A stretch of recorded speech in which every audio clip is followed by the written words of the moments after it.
New Thought Media Network. We are a global broadcast network of positive music, media, and entertainment, inspiring humanity's evolution along the journey of enlightenment and creating a world of love, peace, empowerment, and prosperity for all. New Thought Media Network. Positively inspiring.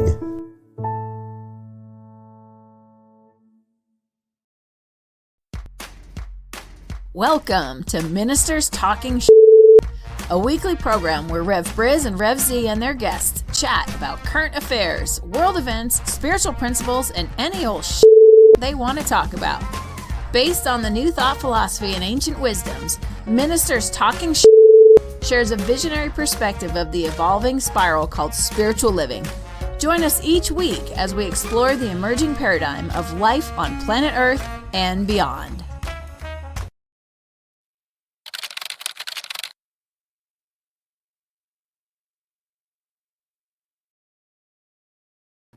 And good morning, dear ones. Reverend Robert over here with you. Rev Z right here. And we're a couple of ministers talking shit. This happens every Friday morning here on the New Thought Media Network, 7 a.m. Mountain Time. Rev Z and I get together and we talk about some of the stories of the day, things that are happening in the news and in and around the world. And first up today, if you, I'm not a gambling man. So, but if you haven't picked up your Mega Millions ticket for this week, and you're like me and you're not a gambling man, you might want to start.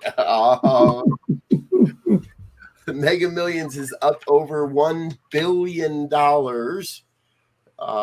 I haven't seen how much you get to keep after taxes, but over $1 billion so far. It's the third largest jackpot ever in the Mega Millions history. One lucky person could win $1 billion tonight or more, or we could end up with a big tie and a whole bunch of people just win $1, right? I'll take it. I have not gotten my ticket yet, but I'm getting it. There you go. As they used to say, I remember in New York when they first started doing the lotto, they say you got to be in it to win it. There ain't no other way to win.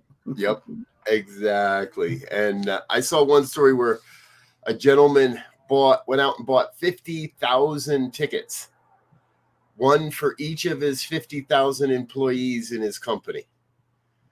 And I don't want to mention the company because it sounds more like a publicity stunt than anything, but he bought 50,000 tickets. And one for each, and he's not giving each employee a ticket. His idea is that if any one of those 50,000 tickets hits, he'll split the prize with all 50,000 employees, and everybody will get a piece of the pie. Nice. Anybody know how long it takes to print 50,000 Mega Millions tickets? He broke a machine. Between 7 and 8 hours. Yeah, I was gonna say he broke a machine. I just going cha-ching. Yeah, and everybody else that walked into that store all day couldn't buy a ticket. Sorry, sir, you gotta go down the road to buy a ticket. This guy just bought us out. I think it's funny, but folks, you want to remember, it's nice to hit the lottery, but you're still going to have a consciousness of abundance and plenty to be able to hold on to all that. So if you're coming at this living in lack and oh, poor me, and $1 billion isn't going to change your life. It is going to change your life, but it's not going to change your consciousness. No. And if you don't have that consciousness of abundance, you're going to run right through that $1 billion or whatever's left after taxes and head on, and you'll be broke again in a few years. It happens all the time to lottery winners. Yeah, I think I saw something that said if there's a one ticket winner, that person would walk away with, I thought it was something like 600,000 after tax. After taxes. I mean, not thousand, million, 600 million. Yeah. 600 million out of 1.1. So yeah, you get 600 million and the government gets 500 million. Okay. Now I see why I don't play the lottery very often. I give enough money to the government. I don't need to give it to them through lottery winning taxes. However, folks, I'm sure that number is going to go up throughout the day. If you are planning to play, you have until 11 o'clock or 10:59 Eastern Time, U.S., to get your ticket if you intend to play. All right. What I think is one of the big stories of the week, we're back and we want to talk again about Brittany Griner. Yes. Now, for those that maybe have not heard the news in the last handful of months or missed this show, we've been talking about Brittany quite a bit. Brittany Griner is a professional female basketball player, and she was detained, is under arrest in Russia for smuggling cannabis oil. This happened in early February, right before the invasion. We've talked about it a few times. She's been, and her trial is finally happening. So we've seen some new information. This week, she stated that she didn't understand what she was signing, that she doesn't feel her rights were adequately explained to her, and that the translator in Russia left a lot out when she was being interrogated at the Moscow airport. Mm-hmm. This is an interesting one, right? See, I don't know what I would do if I were in a foreign country and being forced to sign something under probably threat of duress. Yes. And you know, part of the challenge is, you know, we're never going to get all of the details, right? And so that's the first problematic thing. And then the second problematic thing is if they, I mean, she's 7 foot something. So she, no matter where she goes, she's going to stick out. Right. Right. So it's very easy to target her. Now, you know, she said she had accidentally left the cannabis in her bag. It was a very small amount. Right. Right. And on top of that, from what I understand and what in terms of her athletic ability and playing basketball for Russia, which is why she went there to play for the Russian basketball team, they love her. I mean, she's a superstar in Russia in terms of playing basketball. She's been playing there for like 3 years or something. Yeah. So to kind of single her out now, and I guess, you know, another thing in the States, you know, the possession of such small quantities of cannabis now is just like, really, we're going to waste some time on that because it's legal, both medical. I think it's legal medically almost in every state except for a handful, and recreational in about 20 or so. Right. And I think it's a political pawn, obviously. And, you know, to be glad to get her home. And her, and now as you were saying something about a trade that they're looking at. So Russia, for a long time, has been trying to bring home a gentleman named Viktor Bout. Now, Viktor is a convicted arms dealer. He was convicted back in 2012 here in the U.S. and is in a U.S. prison on a 25-year sentence. The Russians would like him back, and so now. Interestingly enough, you know, sometimes we don't know where the good comes from, but the Secretary of State, Anthony Blinken, on Wednesday announced that he's putting together a phone call with his Russian counterpart to discuss a trade. And this prison swap, and his counterpart is Foreign Minister Sergei Lavrov. The trade would be for Brittany Griner and another American, Paul Whelan, who they've been trying to get out of Russian custody for a while now as well, in exchange for Viktor Bout. And interestingly enough, again, this phone call is going to happen, they're saying, next week. This will be the first time Lavrov and Whelan, and they've spoke since before Russia invaded the Ukraine. So, you know, we were speaking to Russia before that. We haven't spoken to them since.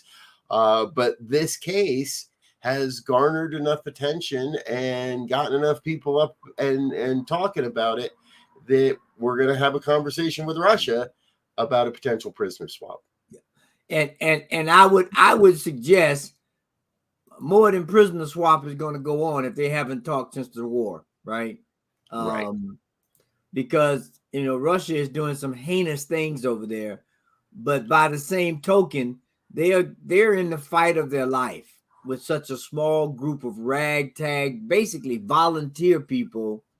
So I'm sure Russia wants to make this swap and try to ease some pressure, because I'm sure that'll be on the table some kind of way. Now, whether they being us as the U.S. buy that of trying to stamp down rhetoric on the war, who knows? But I'm sure it's going to come up.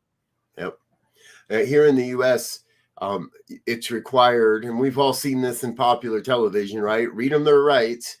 In the U.S., it's required that your rights are read to you immediately upon arrest. In Russia, they have up to 3 hours to do that. And Brittany and her team are claiming that never happened either. That she was never read her rights as they are in Russia, and what her rights are to defense attorneys and other means of remedying the situation. Our hearts and minds and prayers and thoughts are with Brittany and her team and her family, and truly Paul Whelan and his family. And I don't know as much about his cases as probably I should. And I'm going to go look that up now too, now that he's been thrown into the mix.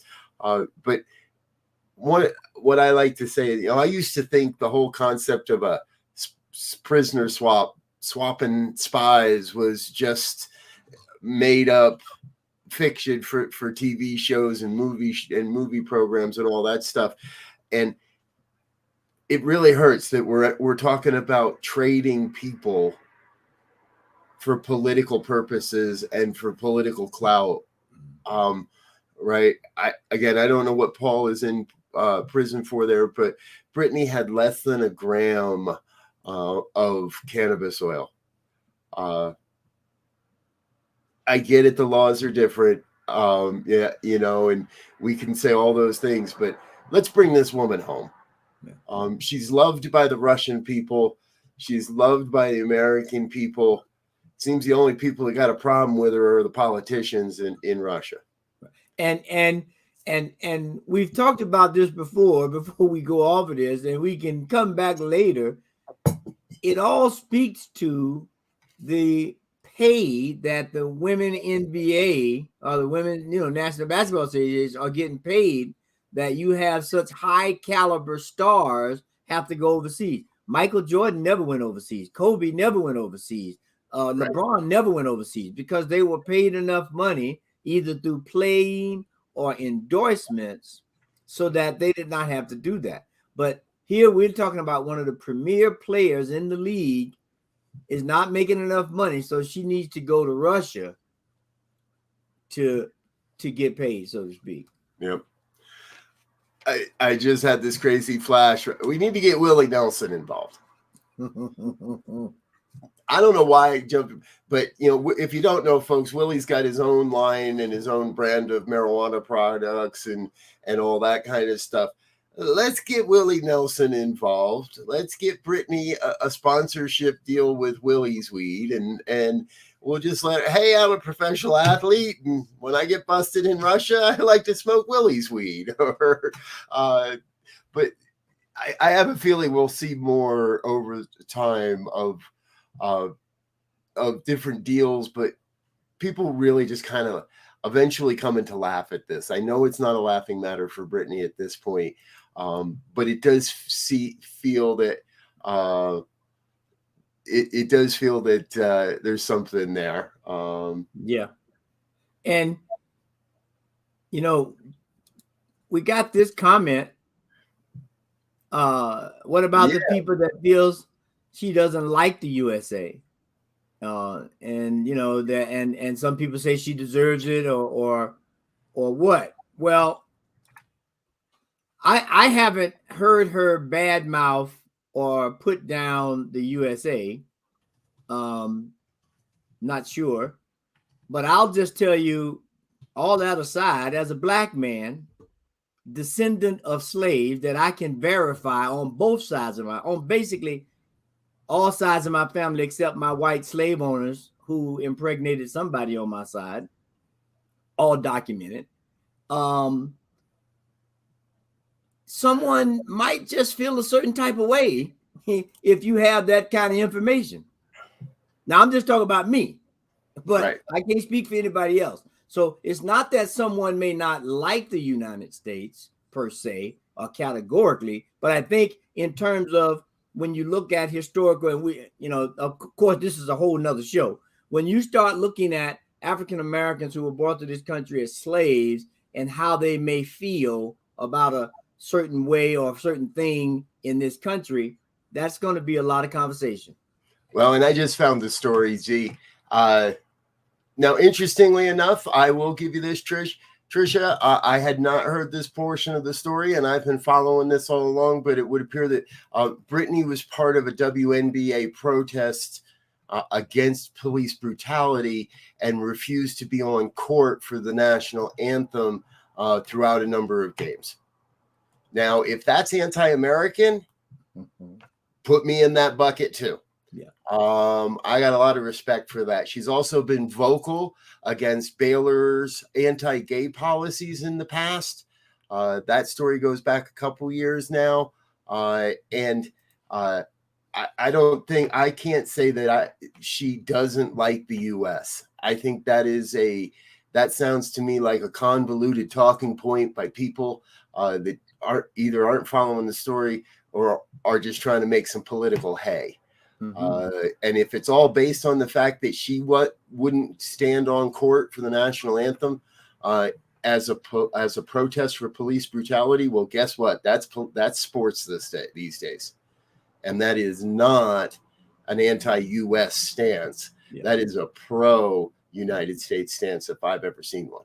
Yeah, and when I mean you think about it, George Floyd happened almost 2 years ago. 2 years, just over 2 years now, yeah. And the police brutality has increased in Black communities.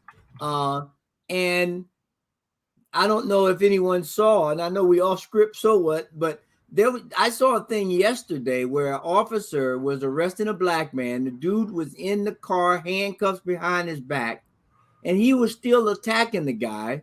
One of his fellow female officers tried to stop him, and he grabbed on camera. She said stop, and he turned around and grabbed her by her throat while everybody else was sitting there saying nothing. All of it's on camera. There are 5 or 6 other officers there. None of them said anything. She did, and he choked her. Wow. And I'm like, if he'll do that to one of his fellow officers, what in the heck is he going to do to a suspect on camera? Right.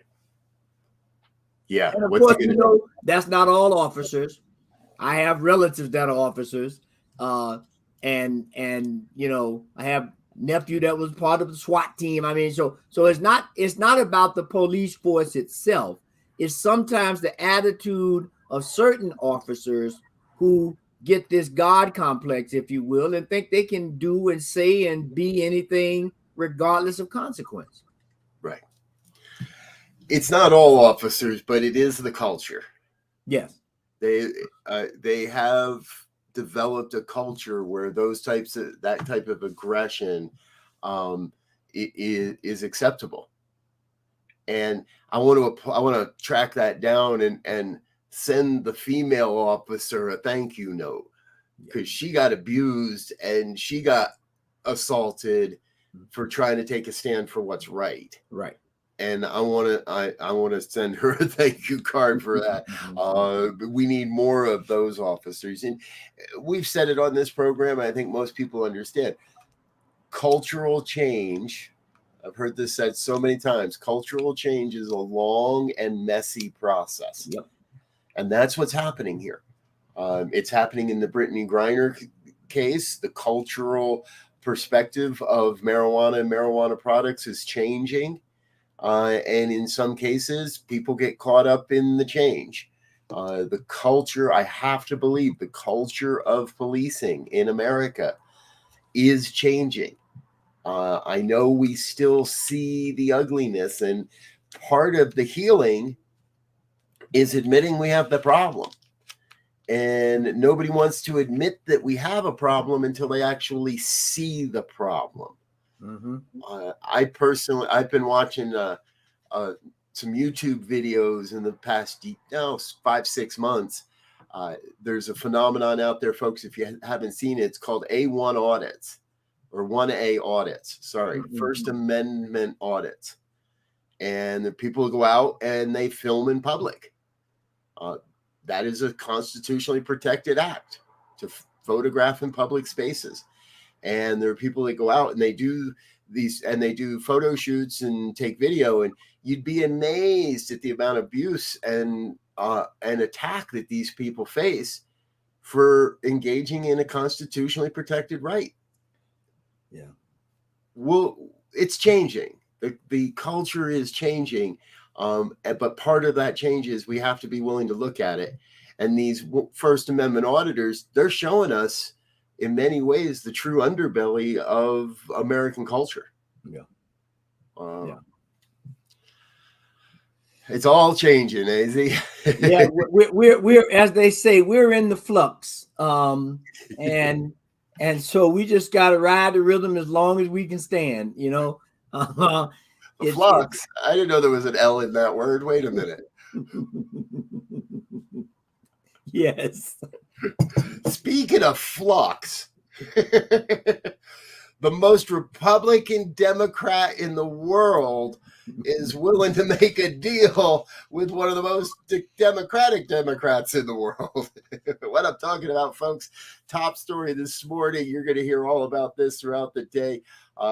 It would appear that Senators Joe Manchin and Senator Chuck Schumer have reached a deal on how to move forward with a climate change legislation that includes other things and tax packages and this and that and the other thing. And the headline I saw said the GOP feels betrayed. I'm not sure how they were betrayed by two Democrats trying to agree on legislation, unless one of them was a spy for the Republicans. I'll let you make that decision. Oh man, it's hilarious, you know, but it's a big deal, you know, because it's a I think $400 and something billion bill. Yep. That's going to look at climate change and inflation and medical health care stuff. And I would just like to go on record right now that if anybody has any debates about climate change at this moment in time, I'm thinking they either sleepwalking or they're just not paying attention. I mean, you think we had major floods in St. Louis 2 days ago. We had 2 days straight now of major flooding in Kentucky, and the beat goes on. And we haven't continue to talk about all of the heat and fires and all of the other stuff that's going on, not only in the United States, in Europe, in Canada, in everywhere. Right. It's, you know, we're seeing in this past month, we have seen devastating, record-breaking floods in Yellowstone National Park, and we're seeing a massive wildfire right outside of Yellowstone National Park, and the Yellowstone fire isn't even getting any news. It isn't big enough. It hasn't hurt anybody. It hasn't destroyed enough. It's not even getting any news because it just doesn't quite get the shock factor that a Western wildfire used to get. Right. Again, and we are seeing floods, and the monsoon season here in Colorado has been more active than I ever remember. I mean, we actually have humidity here this past week. What's up with that? Yeah. we don't do humidity in Colorado. I'll just tell you, it doesn't happen here. And in the past week, we've had so much rain and so much. It rained the other day, and it was 90 degrees within a half an hour. of the rain stopping. The climate has changed, and it is time to actually. We might be beyond time. Well, there's always enough time, right? We've got to have these conversations. So I think it's good that the Democrats are talking to each other. Yeah, and it's good. This bill is gonna provide jobs. Now, we know that no bill is a panacea. I don't care what they sign and who in there. I don't care who agrees on it. There's no one bill that's going to solve all the problems. But as the saying goes, by the yard is hard, but inch by inch, anything's a cinch. And we're just taking inch steps if we need to. If we can get a couple yards, we'll take them. Yep. But we have to be systematic and conscious about what we're doing. I mean, this is a big machine called the United States, part of the world, part of the globe, and it's intricate. It's complex. It's not, as my friend would say, look, we playing chess. We ain't playing checkers. Right. There's a different strategy you have to take when you play chess than when you play checkers. And right now we are playing chess. And we have to be strategic, and we have to set things up, and we have to move in a deliberate way with a concern for the whole chessboard, not just one side of the board, the whole chessboard.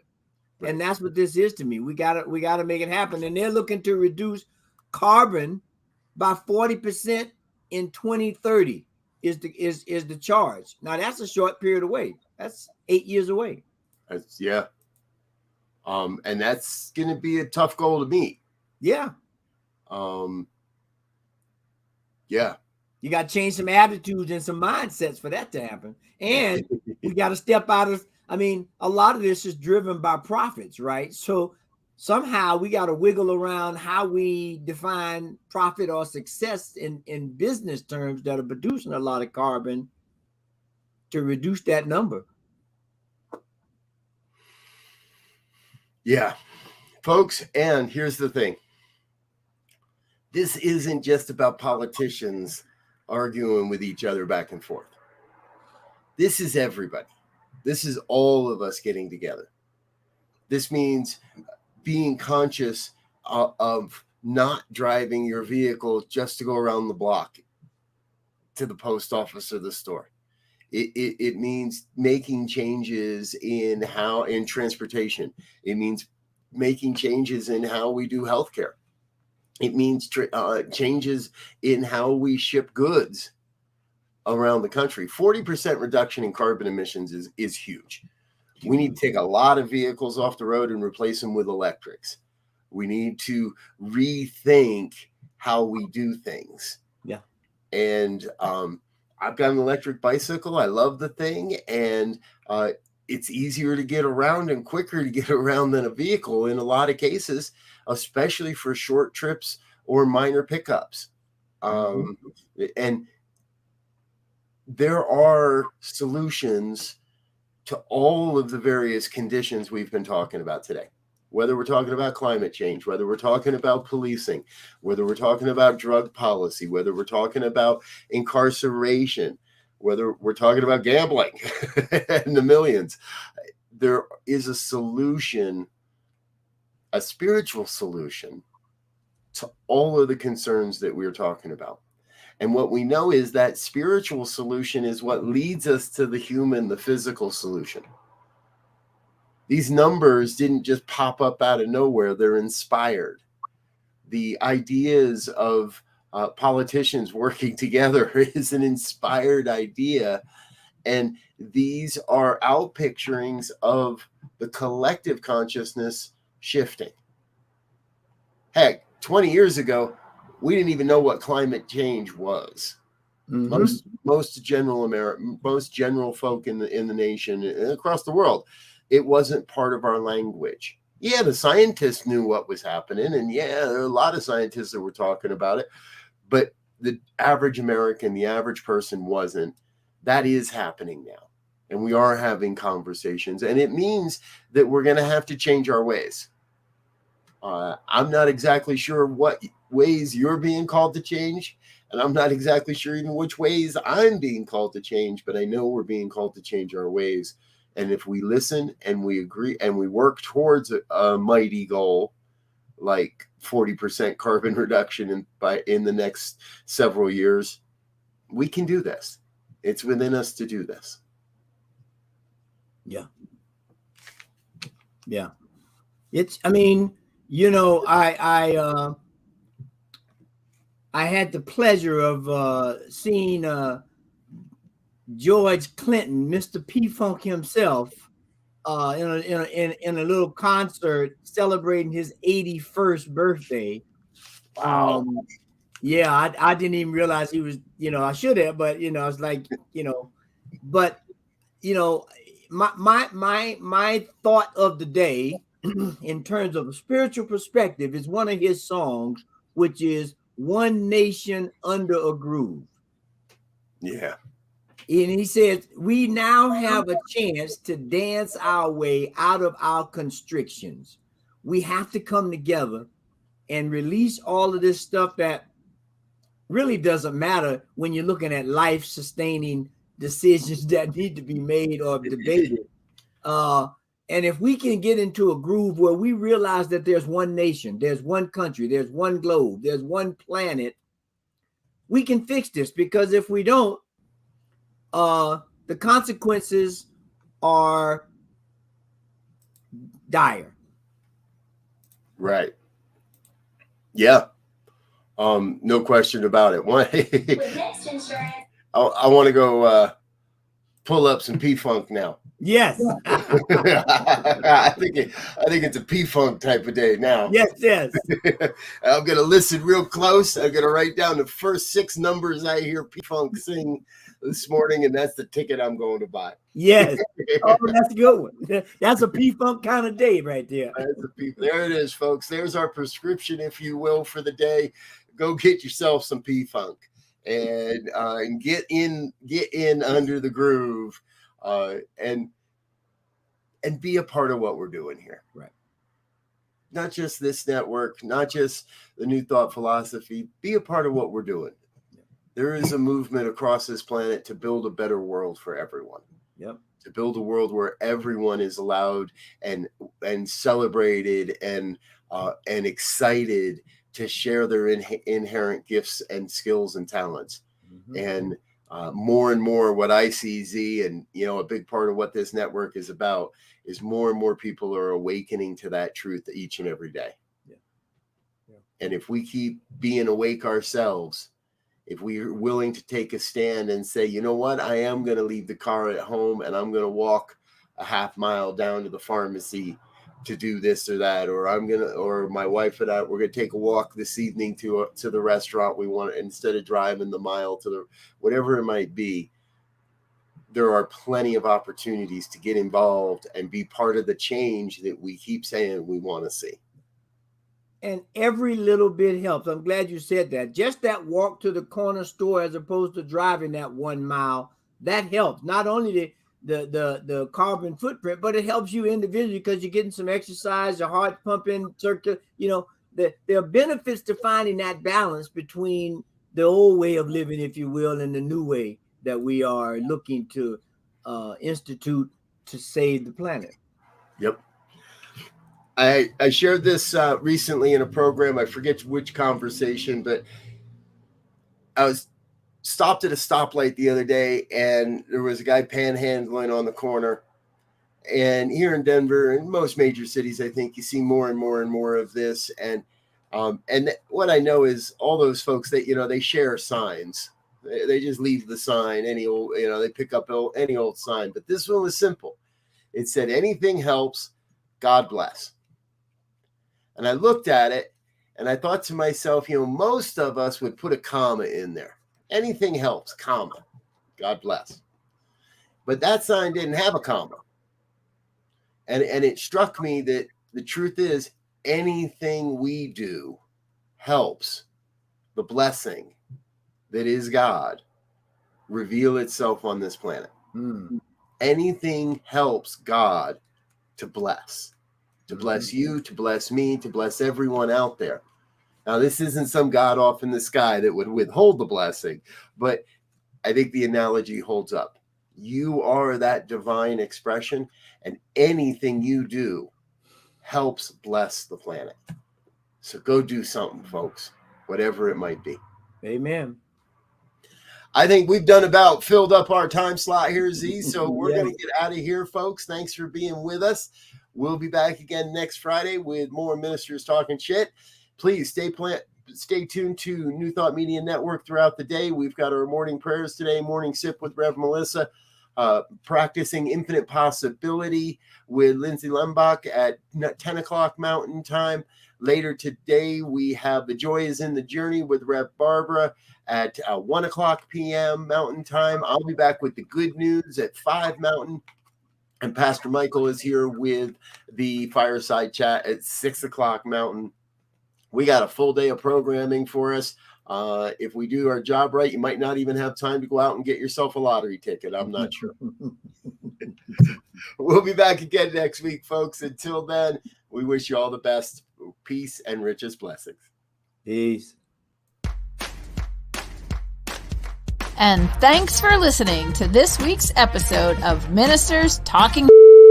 We'll be back again next week with more commentary on current affairs, world events, and any other our ministers want to talk about.